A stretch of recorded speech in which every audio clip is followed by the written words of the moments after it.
Marc chapitre 8, verset 34. C'est Jésus qui parle à ses disciples. Et qui parle donc à la foule, mais avec ses disciples. Jésus dit, « Si quelqu'un veut venir après moi, qu'il renonce à lui-même, qu'il se charge de sa croix et qu'il me suive. Car celui qui voudra sauver sa vie la perdra, mais celui qui perdra sa vie à cause de moi et de la bonne nouvelle la sauvera. » Voilà, là, il y a quand même une parole forte de Jésus. Jésus, un peu avant, il annonce ses souffrances, il annonce sa mort. Et puis, face à des questions, parce que certains veulent savoir comment suivre le maître.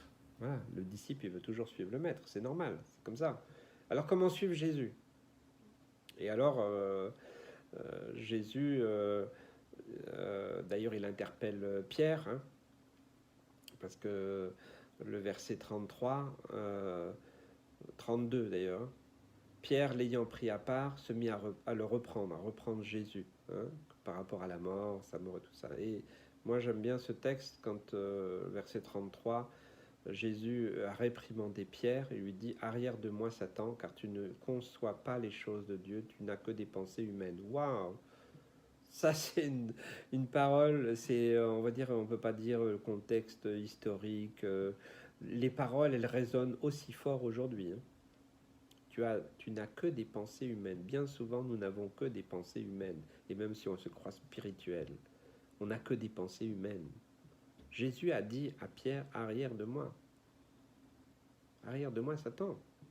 C'était pas à Pierre qu'il a dit ça, mais à l'esprit qui l'animait. C'est à ses pensées charnelles.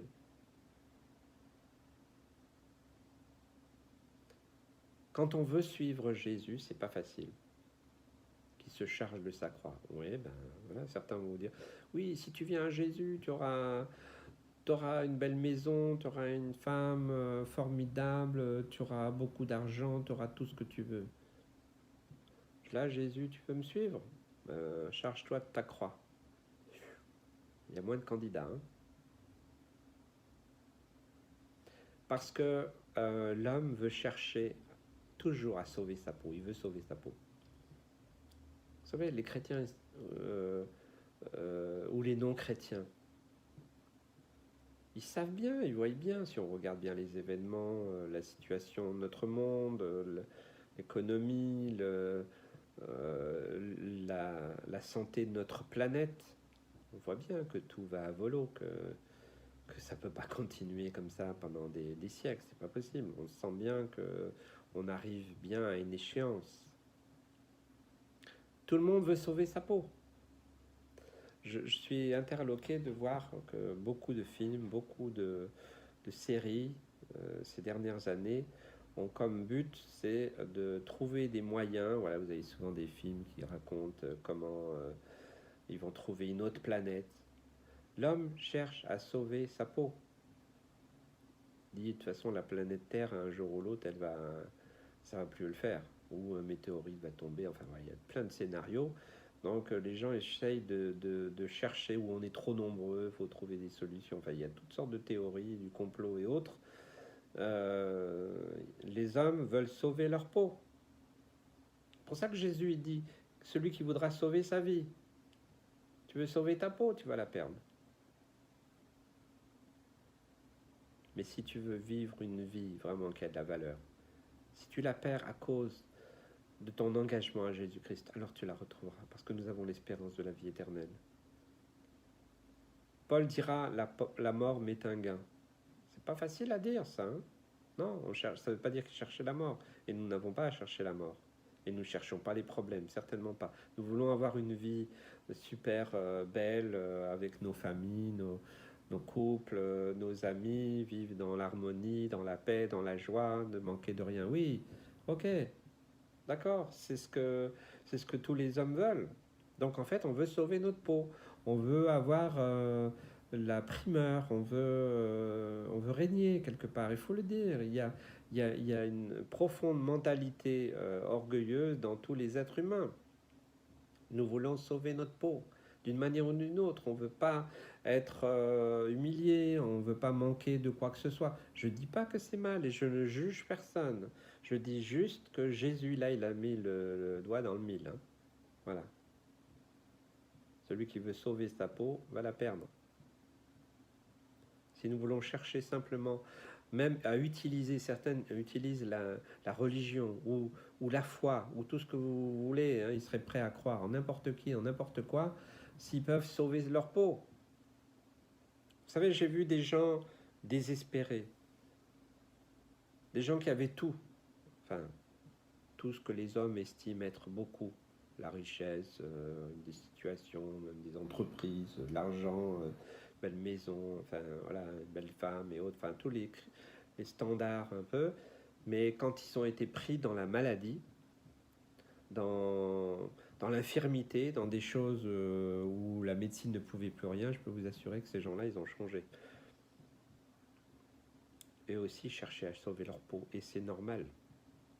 Et j'en ai jamais voulu pour ça. Et j'ai été dans beaucoup de maisons. J'ai été à plein d'endroits différents où j'ai rencontré ces gens-là. Des gens qui avaient des très bonnes situations, certains même voilà, des positions d'autorité. Mais quand ils se sont trouvés face à un blocage, face à un mur, face à quelque chose qu'ils ne pouvaient pas acheter avec de l'argent, ni avec leurs relations, ni avec toute leur science ou toute leur intelligence, eh bien sont trouvés à un moment où ils ont voulu sauver leur peau eux aussi. C'est un formidable moyen pour leur témoigner, je vous assure. J'ai été dans ces situations et j'ai toujours été bien accueilli.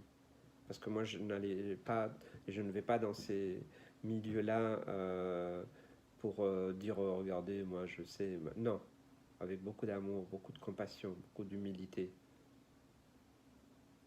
Pour respecter les gens qui ont de l'autorité, qui ont appris certaines choses. Voilà, il faut avoir de l'humilité, puis aussi il faut respecter les gens. Il faut les écouter. À un moment donné, quand vous entendez qu'ils veulent sauver leur peau. Je me rappelle d'une dame. Son mari, une position importante, je ne peux pas la donner. Et cette femme avait vécu toute sa vie voilà, insouciante, avec beaucoup d'argent, beaucoup de moyens, voilà, une vie facile. Et puis, elle a eu cette terrible maladie, la maladie de Charcot. Hein. C'est une maladie qui a une dégénérescence qui fait que il y a une contraction. Je ne suis pas un spécialiste, mais en tout cas, voilà, elle allait mourir asphyxiée. Et cette femme, elle était honnête. J'ai beaucoup apprécié cette femme. Elle était honnête. Elle m'a dit toute ma vie, je me suis pas préoccupé de Jésus. Je me suis préoccupé d'avoir tout ce que j'ai besoin. Et j'ai eu tout ce que je voulais. Formidable famille, merveilleux mari, voilà, une position, voilà. Elle a accompli tous ses désirs, tous ses vœux, et elle ne demandait rien d'autre. Et puis un jour, cette maladie est venue. Et bien entendu, elle voulait sauver sa peau. Et c'est tout à fait normal. Et c'est par ce biais-là que j'ai pu aller lui parler de Jésus. Mais je vous assure, j'en ai pleuré. Parce que cette femme, elle ne se sentait pas, on va dire, ne se sentait pas pure, elle se sentait pas digne de recevoir une guérison. C'est pour ça qu'elle n'a pas été guérie. Parce qu'elle a dit, moi toute ma vie j'ai fait tout ce que j'ai voulu, je ne me suis pas préoccupée de Jésus. Aujourd'hui je suis malade, je suis mourante et voilà, mes jours sont comptés. Maintenant je vous fais venir, j'entends ce que vous dites, oui c'est merveilleux Jésus. Elle a saisi ce que Jésus est venu accomplir, elle a compris. Et je crois même qu'elle a accepté dans son cœur. Mais elle a refusé de croire et de demander sa guérison. Parce qu'elle a dit, j'ai vécu pour moi toute ma vie. Vous voyez, comme ce texte. Celui qui voudra sauver sa vie la perdra. Il ne s'est pas préoccupé de sa vie, de la vie éternelle. Il s'est préoccupé de son quotidien. Les gens vivent dans le présent. Ils se projettent dans le futur, mais pas le futur éternel.